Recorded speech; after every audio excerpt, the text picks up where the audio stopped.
Кожний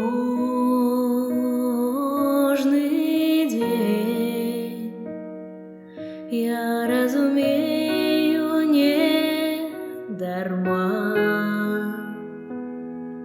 Над землей есть навальницы час, приходит лето и зима.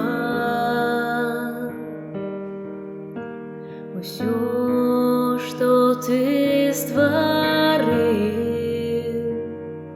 заплановал и посадил,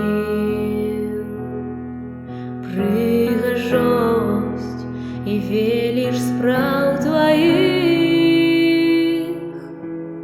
праз дни и праз годы не зникне навеки. Боже, хто нам допоможе? Ти єсть наймоцнішим, бо створив ти море за океан.